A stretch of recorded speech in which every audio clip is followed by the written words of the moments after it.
Hello, everybody. Welcome to another Hue virtual chat. Well, here in Winnipeg, Manitoba, things are opening up quicker than we expected, and people are slowly coming out of their shells. But there is a lot of confusion and a lot of, I think, trepidation still. We're hearing of more and more restaurants having to close, sadly, and businesses maybe not opening right away. So today, it's going to be taking a look at what is business life going to be post-COVID. And even though we're living in it right now too, the plans are already in place to what it will look like in the future. So we're going to meet some great guests here in from Calgary. Well, they're on the Zoom chat from Calgary, from Envision Group International, and they are coming here or through Zoom. I always say coming here because it just seems so, but they're going to be holding some very interesting workshops in conjunction with Tech Manitoba. So the conversation is going to be about inclusion, family life, business life. How is that all going to work in a nice synergy as we move through COVID and into life post-COVID? So let's open it up to the Hue virtual chat. Let's get our guests right into this room, Zoom room as it's called. Hello, everybody. Hey, hi. Hi. Hello. Hi, Kirsten. Hi, Margaux. It's good to see you again. Hi, Charlotte. Hi. Hi, Susie. Oh, and my goodness. Hello, Jamie. Nice to have you back in Winnipeg. You know, I keep on saying that this whole virtual conversation is just almost like having everybody right in the room. And I'd like to introduce Mr. Pat Lipovski from Envision Group International, who seems to be, we caught him on his phone. Obviously a busy man, so let's open everybody's mic up. Hello, good morning. Good morning, Pat. Hello, it's Tracy. Hey guys, how you doing? Good morning. Good morning. Oh my goodness. Pat, you got the professional mic there. Do you have like your own podcast too? Well, you know what? I do a podcast with my brother. He and I are both consultants in the same way. He lives in Ottawa. I'm out here in Calgary, but he calls it Inspiring Leaders, and we did a whole segment on intolerable bosses. So it was quite the experience. But yeah, we did it for about a couple of years together, and he's continued on with Inspiring Leaders. So it's I just like to look like a radio DJ. I always wanted to be one when I was a kid. I know, It's you're just working. missing the turntable, eh? Yeah, I'll get into a little rap in a couple seconds here, and Oh, well, you know what, because we're gonna get all about into what you bring. And of course, Jamie, welcome, Jamie. Hey, how has it been for you through all of these interesting times? And I know before we get into all this big conversation about Envision Group and inclusion and what you guys are gonna be talking about, your comments, Jamie, I guess, on the whole Olympics being canceled. And Oh, she goes, oh, yeah. You know, I just think that it would be really a very challenging situation for the athletes as they've trained for years. As we all know, they've trained their whole lives to get to this point. So to have it canceled because of the pandemic, I mean, we just don't have a choice, obviously, but it would be really devastating for them to be just shut down from it all. And there's so much unknown through this whole thing for all of us, but even for them, when they can get back to training, when they can be around people, when they can start competing again. So this is going to take a lot of work on their part. I'm guessing they'll be working with psychologists on this because this would be really challenging not to get you. For sure. Yeah, totally. And I know, and Margaux will get into how you got connected with these wonderful people. So just to introduce everybody, this is Pat Lipovski from Envision Group International, and Jamie Saleh, also now part of their group too as well, and also former Olympic gold medalist. She was our darling in Paris figure skating for so long. Thank you. No, and this is Kirsten and Charlotte from robinpriest.com, Live Your Truth. So they're our mental health and wellness gurus. They've been like a mainstay on the show. And of course, my great friend, Susie Parker, she's here and she's our social media darling, and she's also a Winnipeg mom. So I think the family comments and stuff that we're going to talk about will really ring true with Susie. And then of course, dear Margaux. So she's been a great supporter, and Tech Manitoba, and getting us all kind of tech savvy and really supporting women. So Terry, Pat, you might feel a little sort of like the only guy. So just to let you know, in the whole history of our show, you're our third male. So. Well, you know what's interesting, if you don't mind me mentioning, it's well, thank you for having me, ladies. It's a real pleasure. It's interesting. I grew up around many sisters. There's 7 kids in a blended family, and I'm only one of 3 boys in the 7. And the other thing is, I belong to a group called Pow Her House, and it's a women's Yes. leadership group that Jamie knows extremely well. Actually, Jamie, you got me organized in the whole thing in the first place, and it's been a lot. It's been a lot of fun. Most of the work I've done for 22 years, actually the majority of it, if I looked at the roster of people I've been working with, has been female leaders who've moved up to executive. I'm pretty proud of that. Yes, no doubt. So I'm going to give it right to you, Pat, a little bit about what Envision Group does, of course, and what are you going to be bringing here to Winnipeg with workshops in conjunction with Tech Manitoba? Well, thanks very much, Tracy. I appreciate that. So again, my name's Pat. I've been the CEO and founder of Envision Group. We've been around for 22 years now, hiding in the shadows within many corporations and organizations. It's been a lot of fun where essentially what we do is we help people, leaders, and teams, both in corporate and in sport, envision, plan, and achieve far more than they could without us. And since adding Jamie, you know, it's interesting because Jamie doesn't even know this, but she's really coaching me in a roundabout way. But you know, it's been a lot of fun actually, just helping people in those years really plan and achieve what their true potential is. And each one of you on the call, you think about it from this perspective for you as an individual. You know, you think about your capability, and for you to fulfill your potential is really achieved through one of 2 things. And there's, of course, subsets to both of these 2 items that I'll bring up.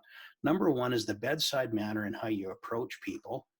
And number 2 is the systems that you use to do business with or to do whatever your pursuit is, even philanthropically. And so, you know, the bedside manner is really the soft skills that many of you on the call here today are really experts in. And this is really the pursuit that you've begun to study. But, you know, you look on the other side of things, on the systems side for leadership, it's really, you know, people don't come to work and lead the business. You run the system that runs the business. And so what we've been doing between Jamie and I for a number of years, Jamie at the very outset was actually one of my clients coming out of Olympic sport. And you can speak to that, Jamie. But you know, the interesting thing is we've become a real interesting professional athlete and corporate executive retirement ground, where the roster, if you go to our envisiongroup.ca website, you'll see that many of the people that are on our roster of senior partners and partners now used to be clients of Envision. Wow. So how's that, Tracy? That's hopefully that's a decent introduction. That's you in a nutshell. Hey, Pat. Yes, I know. So, and you're just the king of it all. But, you know, before we get into the program, I kind of did an intro, and it was just kind of an observation that I made. So Winnipeg, we're actually doing a lot better than Alberta or Manitoba per se. So we are having a lot of businesses open, but we're seeing a lot of businesses close, especially the restaurants. And in all of this shut in and isolation, restaurants and entertainment and everything, that's our heart and soul. I kind of see a very big kind of shift. And I really truly believe that what companies like yourselves offer with coaches like Jamie, I think us regular people are going to really need that. And you might want to speak on it, I'm sure, because you said, or it was on your website, you've been open all during COVID. I'm sure you saw a lot of anxiety of us, you know, where is this going to head? I'm going to lose everything, you know, and Susie, that spills out onto families and the children. And of course, it's the whole mental health and wellness. So take it away. Where do you think this is all going to head, Pat? Well, you know, it's interesting, and Jamie, you can fill in where you see fit here, because I know you and I are part of the same conversation and have been for the last couple of months. You know, it's interesting. Every single one of us, we're going through, we're going through the phases of crisis management is what we're going through right now. And one of our partners, his name is Dr. Hugh Dunleavy. He's got his doctorate in theoretical physics and specialty in financial modeling, but, you know, a very smart individual. He used to be the chief commercial officer for Malaysia Airlines when Malaysia Airlines, remember about 6 years ago when they lost MH370 and MH17 was shot down by the Russians? Hugh was the top executive that had to go in and help all of the families and stakeholders through the trauma of both of those tragedies. And what's interesting about Hugh, if you spend 5 minutes with the guy, you just feel better about yourself as a human being.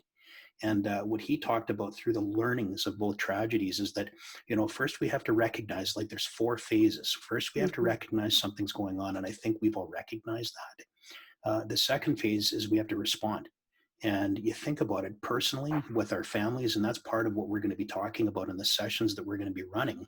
It's we've all had to respond at home, and just imagine the challenges for moms and for single moms and for families. We've all of a sudden become educators.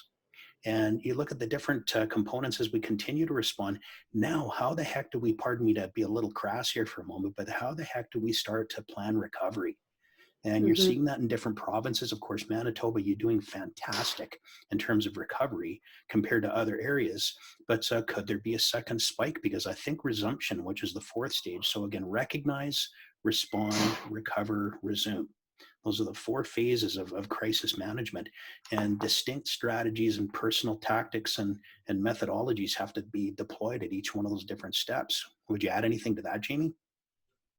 Well, I can speak to this as an athlete when this is so similar this time. Obviously, this is so much more dramatic, but it reminds me a lot of being an athlete when I was injured, and we had to get very creative and really tap into being that resilient person that was inside of us and say, what is the lesson in this for me? What am I going to do in this time? Make the best of the time that I can. And whether that was learning new like hobbies or just something that was going to help me be a better athlete. So that was really about responding. How do you want to respond to this? People that are responding to this in a positive way are going to come out of this. They're going to recover and resume very successfully. And that's proven over time and since the beginning of time. If the people that are sitting in victimization, which is what athletes do too, that's where you fall into so many other problems, and you're basically attracting that, right? So it's really about having a very positive mindset right now and a vision of where you want to see yourself when this is all over. Right. So Margaux, the workshops that the Tech Manitoba are going to be putting on, tell us a little bit more about that and how you connected with Envision Group. Yeah, thanks, Tracy. So it was actually one of my team members who connected with Envision Group. They and Pat gave a good overview of what they're up to on a regular day. But actually, I'm with Tech Manitoba, so the association that represents tech companies here in the prairies in Manitoba, and they have a very good relationship with the Alberta tech sector. And so many of the companies out there know them. And a girl who's on our team moved to Winnipeg from Alberta, and so was aware of them, and we got connected that way. And then it was just a really good fit. Like, of course, you hear Jamie's story and some of the anecdotes she's able to give, and then people on Pat's team. And basically what we wanted to do, to some of the points Jamie already made, when COVID hit, of course, there's people that are able to deal with it and have different struggles and have different, lenses on what's going on. And one lens that you've brought up before, Tracy and Charlotte, in some of these calls, is that lens of, the female workers at home who are taking on 3 jobs now. So they're a full-time job remotely, which is a different version of it. They're doing parenting full-time and doing co-teaching, basically, right? Because the teachers are doing virtual teaching with their kids and they don't totally know how to use it and things like that. So they're basically 3 full-time jobs. Jamie's laughing. Yeah. And that's where we Like, came up from. Totally, to say, could we put on a series of training sessions that are short and helpful, that can help the women that are in those situations themselves to just know that other people are understanding their same situation. And also at the same time for businesses, human resource managers, leadership teams, anyone managing people, to say, what are the best practices for you when you're communicating with your team who are working from home, especially when they're ones that are balancing that family life at the same time. And then we have a program under Tech Manitoba called Maven, and it supports gender parity in tech and in STEM. And, adding that additional lens of in tech, there are maybe certain additional assumptions working in a very male-dominated field. And so on top of that, we really work hard for gender parity in our field in a general sense. And so nice partnership. And though that's kind of a quick glance at what the sessions will entail, and I'm sure that they can dig into it better than me. Well, no, and then for more information, right, they can go to your website. So yeah, so write your website down so we can share that with everybody. And also when the workshops are going to be happening, Margaux. You bet. Thanks, Tracy. The workshops are going to start on June 4th. So there's still a good week or so to register and get in there. And June 11th is the second session. And they're right around noon, so 12:30 to 2 p.m. on June 4th and June 11th. And they're going to be via Zoom like this, with the ability for Q&A and things worked in. So that's a benefit to not just having it like pre-recorded. They'll be able to actually like kind of still communicate with the facilitators and ask whatever questions they have. And there's a very small fee, it's $20, but if you are working for a business that can help subsidize you, that's great. And because there are outcomes that you can bring back to the workplace very tangibly. And one really great thing to mention is that $10 from every registration fee is going to be donated to a local charity here in Winnipeg, the Shameless Circle, who you've had on the show before as well, Tracy. Yes, no, that's awesome. And you know, that's what we do here. We're just kind of really trying to create that kind of conversation. And this Zoom platform has been incredible. So I'm going to throw that out there because piggybacking on Margaux's comment that especially in technology, it's very male dominant. And now having to come back to work, there's probably a lot of anxiety on females, right? To go back to work and maybe not ready. And I had privy to listen to a lot of my husband's conversations. So his business has been going on throughout this COVID period, but they had been isolated or shut down. But now it's a conversation about coming back to work. I'll throw it to Jamie and Pat. How do you deal with, and then maybe Charlotte too, and Kirsten, because it does deal with mental wellness and health. How do you, the challenge is how do you create that safe culture, right? That safe environment in your business that there is no plan. Well, one thing to start off, and I'm going to throw it back over to Charlotte and Kirsten right away, and Susie. It's interesting because you look at it, getting back to work, you can't expect to have a 100% plan. And I just love your comments on that because again, there's just so much in the air. I'm at home working from home with two boys. I've got an 18 and a soon-to-be 20-year-old that's back from university, and my wife is actually running her business today. So I'm the guy staying home looking after things in between sessions. But again, from our end, to be fully ready for anything is something that's it's difficult, isn't it? And I just Charlotte, Kirsten, and Susie, I just love your perspective on this, if that's all right. Susie. It's my first day with the unmute button, sorry.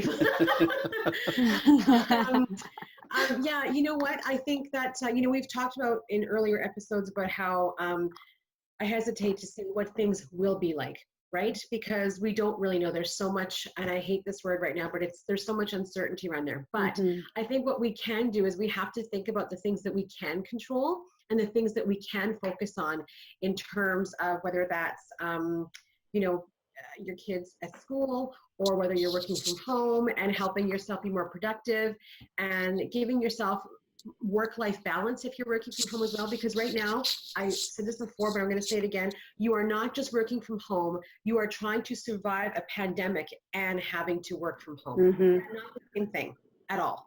So there is a psychological duress that we are all under right now that we are not really able to acknowledge every moment of every day, but it's there. And it's like a beacon in your head, just, pounding at you. And we have to remember that we are under a lot of stress right now, emotional, psychological, and in some cases, physical stress. We need to do what's best for our families and for our livelihoods and for our jobs, in the sense that whatever that might be for us, it might not be the same for everybody else, but I think we really need to be compassionate and to be kind and to understand that every situation is different depending on our privileges and where we are in terms of income, class, even postal code has a big impact on how you're able to access resources and things like that, right? So what we can do right now, I think, is listen and to be there for one another and to offer opportunity or help whenever we can. Yeah, great. Yeah, I'm going to jump in here too if I can. I'm going to just piggyback on what Susie said. everyone's has a different situation. It's what, I keep hearing this phrase, we're all in this together, and it's not necessarily true. I have construction. Hopefully you can't hear that outside my house. But I'd like to think that, especially for that female who is having a lot on her plate right now, the priority to really look at the priorities and what you can control and what is really important, and this opportunity to kind of step back and look through a new lens without all the crazy treadmill that we're typically on. And it's the wellness, mentally and physically, of your family. And all the little things that are less important, don't let them pile up on your plate.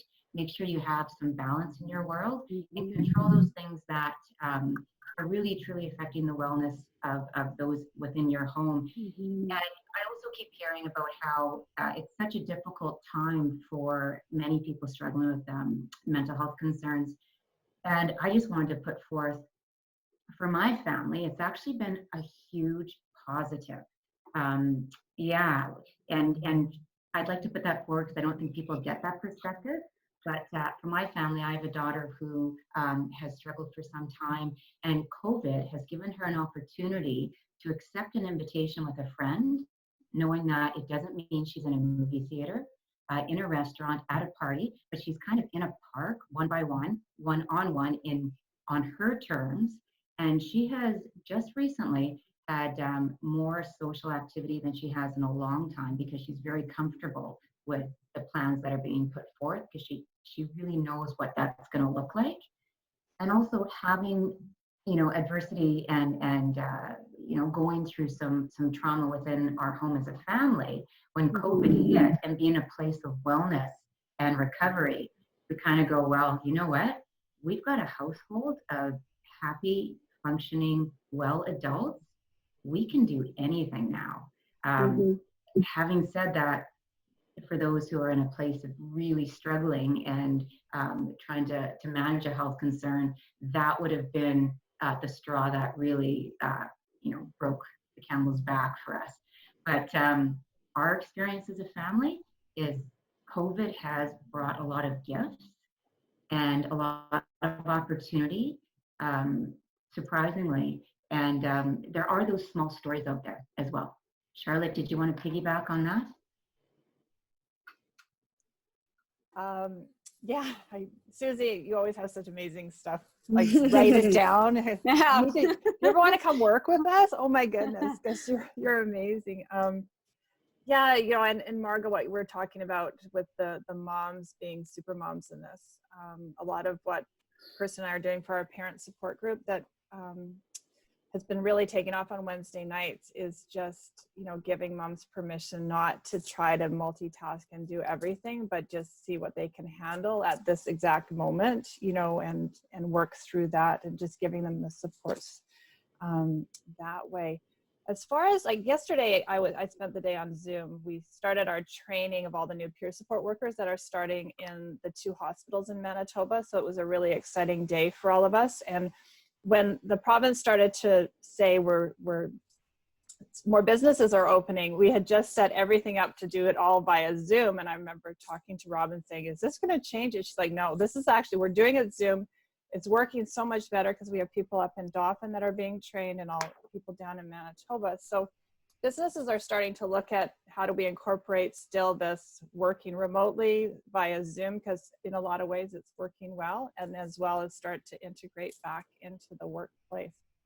But the one call I was on yesterday, which is the peer support workers from across North America, we only had a couple from the US on yesterday because it was a holiday in the States, but there's so much heightened anxiety about going back to work and what that will look like. And that's just across the board. And we just keep encouraging them to start having open dialogue with, their supervisors as to, hey, let's start looking at how this is going to work. How can we support? Just for a supervisor to expect them just to jump back in and start working like it has been, there's absolutely no way it's ever going to be that lens again. So, but if we can start, having chats about it, and there's, weekly Zoom calls or their daily, whatever, and just starting to get some options of how each person is more comfortable going back, and or what that looks like. And I think you're going to find more people working from home, or, you know, maybe a couple of days where you're not having a full staff in the building. It's all going to look different for sure. Well, I really think go ahead, Margaux, go. Well, I was just going to say that was a good point that you mentioned about like finding out what people actually want when it comes to coming back. And that, you know, is a nice transition into maybe like asking the question to everyone about what are your tips really for employers? Because, you know, it's important that we're talking about the conversation of being supportive of people who are at home with this different lens. But, you know, if you're a manager, a leader, and you've got high expectations and pressure on you to still be delivering the same sales, the same targets, same outcomes, like a lot of people haven't lowered the expectations, like on them have not been lowered. So they're kind of pushing down those expectations, and it's causing, you know, more stress and anxiety further down, especially when you have that extra lens of, can I even go back? I have no childcare for my kids right now, you know, so there's that extra thing. We can talk about that. That's for right. sure. Yeah. But what's the advice to the actual employer? So I think the first thing you mentioned there, Charlotte, is like do a poll or a study or ask the question for real, like what are the tangible realities of if we do go back? But there is still that pressure to still have a business that bringing in enough money to be sustainable. So there's more than one lens, right? Totally. One of the things I've been saying about as they reopen the economy is that if you need to know what needs to happen to reopen the economy, you need to ask women. And you need to ask women and underprivileged segments of society what they really need, because those are the answers that are actually going to fix stuff. This is not about what you know, the status quo needs to be. This is about childcare being essential, which I think if you haven't realized that by now, I'm not sure where you've been these last 6 weeks, but whether you're a teacher, whether you're a nurse, it doesn't matter what you do for a living, you need childcare or you need your child in school. Until that equation is solved, we can't fix people coming back to work. And the fact that there isn't childcare that's essential, as far as I'm concerned, is systemic sexism. That being deprived from working women is a systemic sexism issue, and that needs to be fixed once and for all. Okay, I'm stepping off my soapbox now.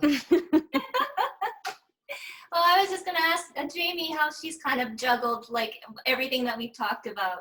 No, I can totally relate to all the moms out there that are a little frazzled daily. I'm definitely not meant to be a teacher. I can tell you that right now.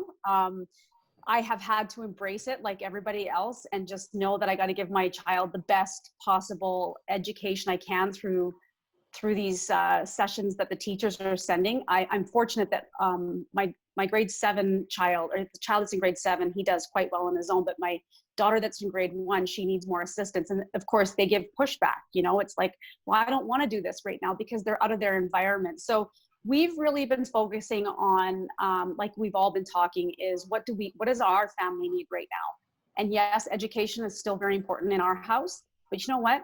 If my daughter is having a rough day, or I'm having a rough day, or my husband's having a rough day, it's okay.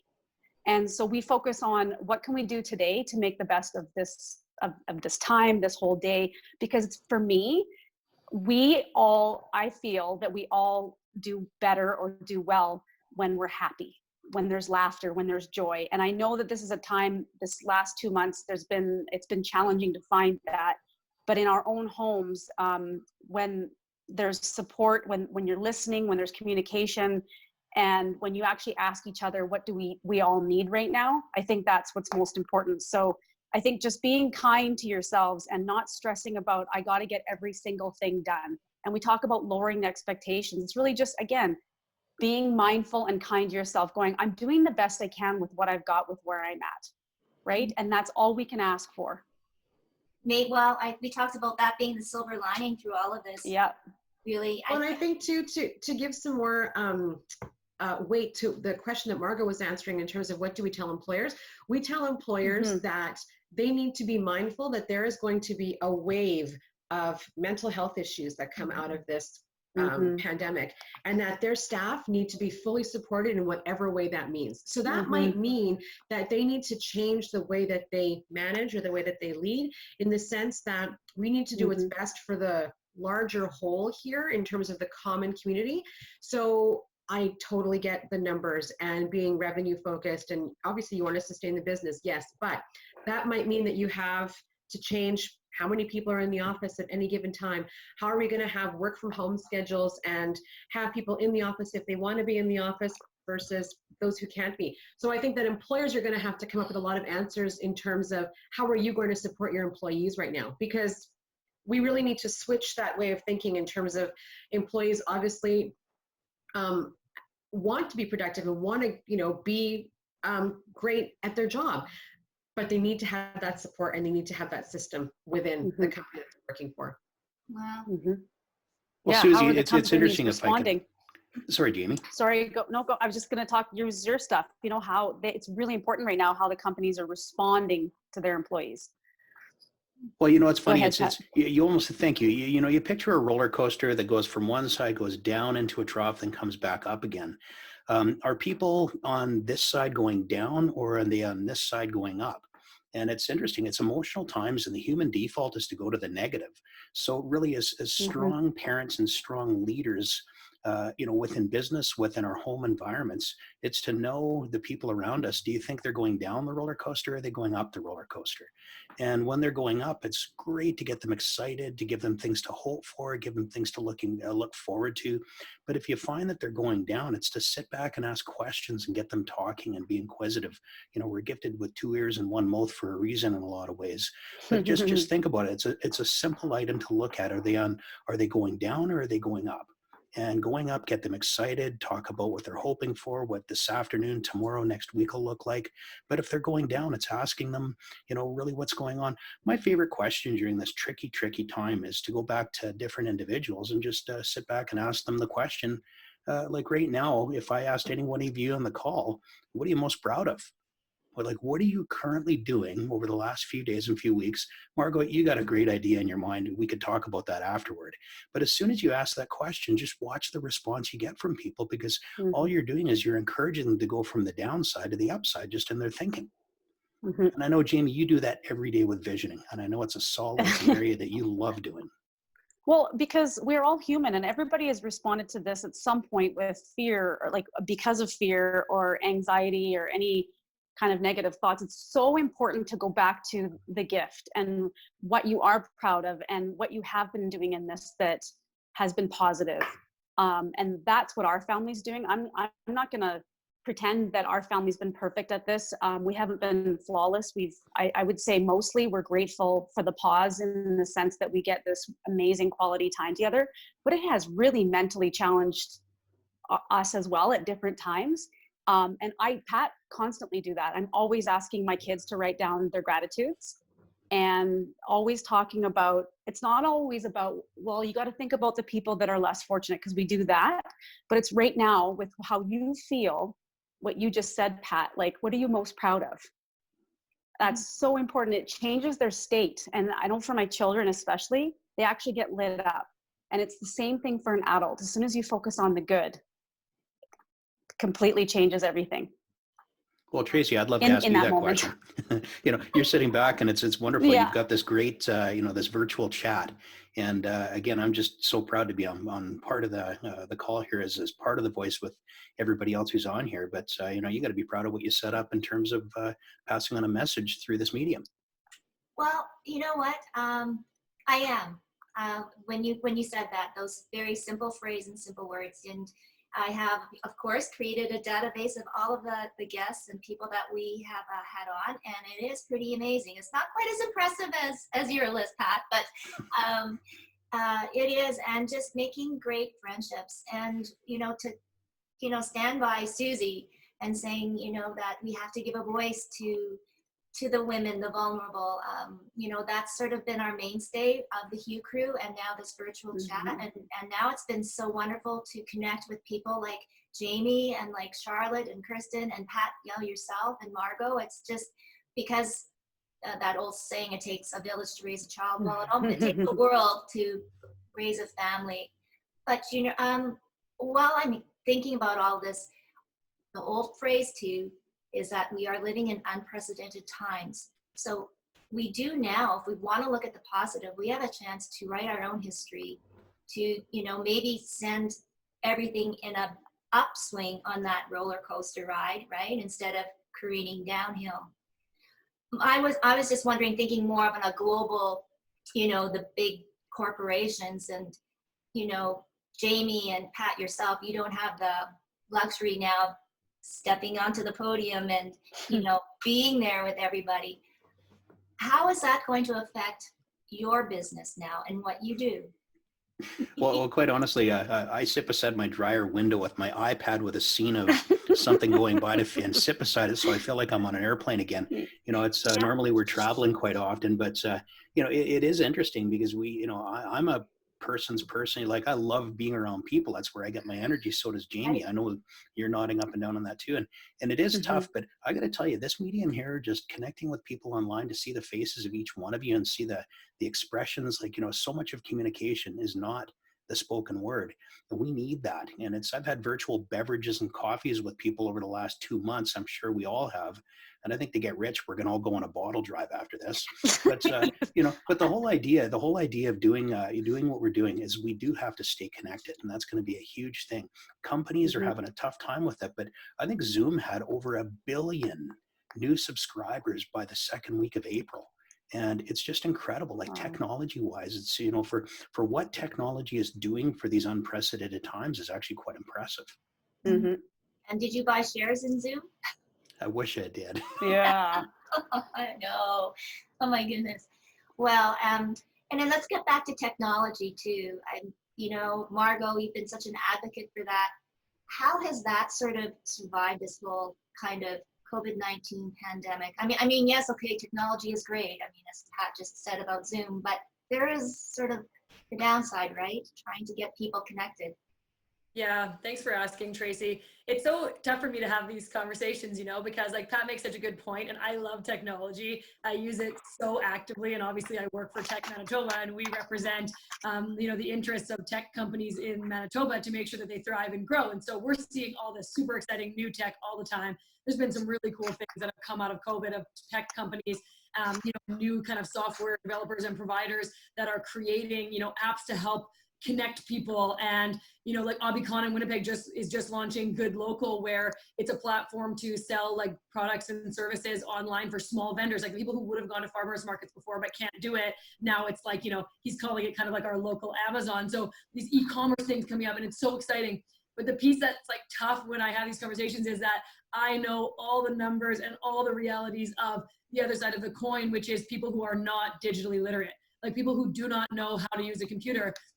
And in Canada, all the way from Alberta over here, like the numbers are way higher than the average person thinks. Like it's millions of Canadians who are not at a point where they know how to use a computer, or they don't have and access, right? Like the broadband connection that they need. We're a really spread out country, right? And we just haven't gotten there yet when it comes to having that equal reach everywhere. And when Susie talks about equality around childcare and how that should be a right, there is another conversation that's circling too around equality and right to have connectivity, because everything is online right now, especially during a pandemic where it's really brought to light. Oh, Margaux, that's my other soapbox, is that internet access should be considered a utility at this point. Because there it really go. has to be. We really need to have that now that we have kids learning from home especially, think of all those kids whose parents don't have money for internet access. What are they supposed to do? That's not fair. That is not even remotely fair. And it is something that we absolutely need now. So yes, I'm encouraging people to write their NPs and MLAs and to say that it should be a utility. Okay, second soapbox done. Yeah. It's good. Yeah, because Jamie, even your story earlier, right, about like just having to be a co-teacher with your kids. Now imagine you had to do that and you had like limited or no connectivity. You had to like drive the kids outside of a store that still kept their Wi-Fi on. So you're in the car like trying to access Wi-Fi so they get their assignments and then go back home. Like that's an extra hurdle you'd have to be thinking of even doing, right? Can't even imagine. You could drive. If you have a car, right? Yeah. Totally, Susie. Totally. Yeah. There's you talk about the positives of this thing, and one of the things is that we can really look at how much inequality is built into a system. Because if this pandemic has brought anything to light, it's how much inequality exists out there that doesn't have to exist, and that there is a fix for it, because suddenly we're able to do things that we weren't able to do before. Well, let's fix what we need to fix that should have been fixed a long time ago. Yeah, seems like a no-brainer to me. It certainly brought a lot to light. You're right, Susie. Like in the positive side of it, it's now out there. And like the conversation of digital literacy a year ago wasn't getting the same traction that it's getting today. So in a small way, that's a positive because now you can't ignore it. No. I might turn the subject a little bit around now that we know that we need childcare and we need Wi-Fi and internet regardless. Okay.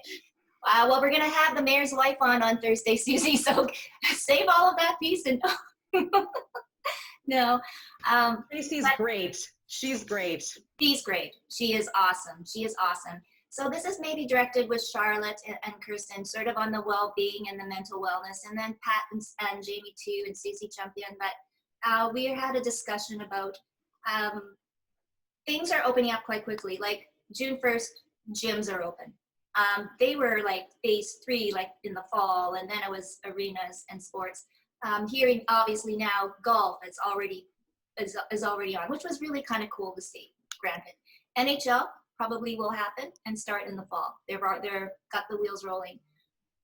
Obviously, no fans, but these are all sports that desperately need fans. And same with the CFL. The CFL is in dire straits right now. But I'm happy because last time I was in Calgary, woohoo, we won the Grey Cup. So technically, we might still be the 2020 champs. So I'm fine with that. So there was talk though about getting back into those bigger and larger groups, and the safety level. And I really do see it wavering. Would you not go into these larger events until there is a vaccine, or because you love the team, you gotta go, even if they said safe distancing, whatever? Pretty big risk, isn't it? Yeah, we don't ever see everybody. Yeah, I'm going to be there. Yeah. Well, you could probably be front row because there wouldn't be very much. Well, what's interesting, Tracy. Sorry, go ahead, Margaux, please. I was just getting, you can jump to you right away. I was just going to say there was a stat in the Free Press this morning saying that in Manitoba, we're literally split down the middle. Like it's basically 50-50. And then there's a few people that said we should have been back a long time ago, but everyone else is totally 50-50. Like our province is split. I don't know what you guys are seeing, Pat, but. Yeah, well, we're seeing the same thing. There's a couple of national surveys that have been out there. We've been staying as close as we can to some of the data on this, but it's even like the impact of this, not to get back to business, but it does relate to sport, because for the number of people that are going to be comfortable going to a sports stadium to actually watch a game is probably going to be pretty consistent with the percentage of people that are comfortable going back to the office and back to work. So, it's going to be an interesting thing where I think two things will come into place here. There's so many organizations that are doing tests to find out if, of course, we, again, the number of provinces that are pushing for general population to go through testing. Maybe some of us don't have COVID and we won't get it. We don't know until we're tested. Maybe some of us are highly susceptible to it, so we should steer clear of that. In the absence of a vaccine, I think the testing is probably going to be the one part that gives the confidence to the general population, but there's still going to be the average risk taker out there that is going to push the numbers up in terms of cases that are on. And we've seen over the past, even the Memorial Day long weekend down south of the border, some of the massive crowds that were gathering. You can only imagine the spikes that are going to happen. And we get to learn from that, which is the fortunate part. But the unfortunate part is going to be the people whose health is at risk and potential loss of life. Mm-hmm. So I think that's going to be a big weighing in factor. I can't wait to watch hockey again. I'm a bit of a fan, and I know Jamie, you are too. Just you married a hockey player, and with Craig, and it's going to be interesting. It's do you risk it or do you stay home? Personally, I err on the side of being a little bit more cautious, being a family guy, and I've got 2 kids that I wouldn't want to bring something back to. But again, what if I was a frontline worker? Do I take that risk on as well? And it's a big question for everybody. And I think people's risk tolerance is going to be put to the test. Well, I think so. And ethics. Yeah. Well, you made an interesting point with all of the big celebrations and large gatherings in the U.S. I am kind of happy right now that the borders are closed and there is no travel, because we could do all our due good diligence and whatever, but that may all be for naught. So that's a big question. And the border is only closed until June 21st for non-essential travel, but people can still travel if they have family here, they live here, they reside, they have a home in Canada. We're living that because we have 2 children that live in the States. So it's, It's very nerve-wracking. But again, I like what Pat said about being able to learn from what they're doing down south. I personally, I don't think I'm invincible at all. And a lot of people around me seem to think it's not a big deal if they get it. I've had friends who, two girlfriends actually, who are event planners that are still, they had false negatives. Their doctors are sure of it and they're still recovering from it. We've read in the news that there's an actor down in the States that very, very healthy actor. He's actually a friend of a friend. And he's lost a leg due to this, and he's still having a hard time breathing. So we're not invincible. They're saying, the people that are passing from it have certain health problems or ethnicities or whatever. But I'm like, I really don't want to get this. And I definitely don't want to be spreading it to my family members who are immune compromised. So that's how I feel. I would rather wait to be either tested or to have a vaccine for this. Right.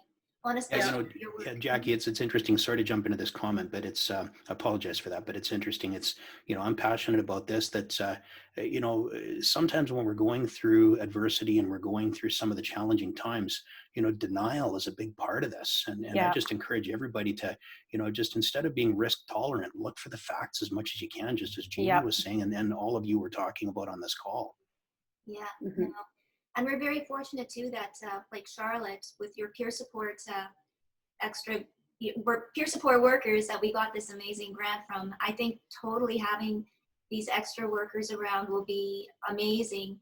And just on that, how will we be able to access, or how will people be able to access just through the hospital for peer support workers, like for your extra workers? So they're only trialing it in 2 hospitals in our province. So it's the Dauphin Hospital and then the CRC, which is the Crisis Response Center that's attached to the Health Science Center. Okay. And when somebody comes to either of those hospitals presenting with a mental health challenge or a family member, a peer support worker will come to them. So right now, just because we don't know when they're going to actually physically get into the emerge, it may be through a phone conversation to start, but I know both hospitals are quite excited about having them in the waiting room when that day comes. So what's great about it is that the staff at the hospital are not choosing who can see a peer worker. They're just saying, hey, there's another person in the waiting room and you can go and start talking to them. And the reason for both sides is sometimes the individual doesn't want to talk to a peer worker, but so often a family member really needs somebody to talk to because they're terrified. They don't understand what's going on. They just really need some supports. Or a family member doesn't want the help, but the individual wants somebody to talk to. And then from that, there'll be family on Zoom for family members to join into a support group with peers as well. And that's going to be Wednesday nights going forward, which we're really excited about. And back to kind of what Pat and Margaux and Jamie were talking about with the business sector, and there's going to be so much mental health challenges coming out of this. One of the problems in every province is there's not enough like doctors, psychiatrists, psychologists, therapists to cover what's happening. And we're really hoping that more businesses will start taking a look at that peer model and then having people trained with that lived experience, whatever that looks like. One of our clients is a major North American airline, and we've trained their pilots to do peer support. And so it doesn't mean they all have mental health challenges. It's just they all are pilots, and that's what the peer support is based around, and the challenges of being a pilot and a family member and being a pilot and all that, the challenges that come on. So it's not always mental health that what we do. It's the business side of whatever that looks like. We've done, work in the oil and gas where, a bunch of oil and gas people and developed a peer training around what it's like to work in that field. I'm just a big fan of peer support, as you guys all know. I just think it's such a huge piece of someone's recovery story is when having somebody with lived experience. And I was liking what Pat and Jamie were talking about, looking at the gifts in this, but one of the things that we always talk about in our when we're on our calls with other peer workers across well, they're coming on from everywhere. We always ask them what's coming up for them today or what's coming up this week. And we've seen a whole bunch of themes. Each week has a different theme across like the world of what people are feeling and going through. And we found that to be really quite interesting. A couple of weeks ago, I swear the whole world was in an anger phase. And it was like, they were all like rare. And it was funny because some people were like really snappy. And and then when we started to realize like, it's like everybody has this. And recognizing those themes that are going on and then balancing around that. So, you know, if there was a week where every mom was screaming at everybody, I swear the whole world was doing that too that week. And then we always end our calls, you know, with, you know, let's talk about what you guys are doing for self-care. So, you know, instead of, people are getting quite silly with that because, you know, self-care can be something as, you know, like yoga or meditation, just, you know, like whatever, you know, it's fun what people are saying it's their self-care now. It's not always about, you know, doing the yoga and the meditation. It could be as easy as I cleaned out my cutlery drawer, and that was my self-care because it's been driving me crazy. So anyway. I see Pat smiling. Did you clean out your cutlery drawer? No, I cut my hair. I cut my hair and I feel proud of that, and I'm really happy I did. It's looking pretty shiny up there, so there you go. Yeah. Oh, no doubt. But hey, and then just the one other thing about the sports and going back to it, I'm seeing that with, I go for a walk with a girlfriend of mine who is one of my closest friends. And every time we go for a walk, even though we're doing social distance, she wants to know where I've been. And anytime I go to Costco, she honestly doesn't want to walk with me because to her, Costco is like where I'm going to catch it for sure. I do a lot of her grocery shopping for her. So she's like happy I go to Costco, but not happy I'm going. So it's not going to be always about those big group settings. It could be as something as like going to Costco. I mean, I'm okay. She's okay walking with me if I've been to Safeway, but Costco for some reason, she doesn't want to see me. So it knows no boundaries. It does not discriminate, remember? Yeah. I know, because you can talk to all of your friends. They have so many different variables of what's safe and what's not safe. Yeah. And you're right. You have to decide for yourself. Well, quickly, Susie, I heard that schools are going back maybe as early as August 31st. Is that true? And how do you feel about that? So there's been some back and forth about that actually, and it's really going to be depend on the school divisions. And what it's really going to be is not about classrooms, but about one-on-one sessions with teachers. So it might be just ways for students to catch up face-to-face and see if they need anything, they need extra hands-on learning opportunities, whatever, but we're not looking at full classrooms or even half full classrooms. I think we're looking at a by appointment basis. Okay. And sort of that one-on-one touch point with the teachers, because at this point, I think that I would not be sending my kids back, first of all, especially in elementary school, there's no way.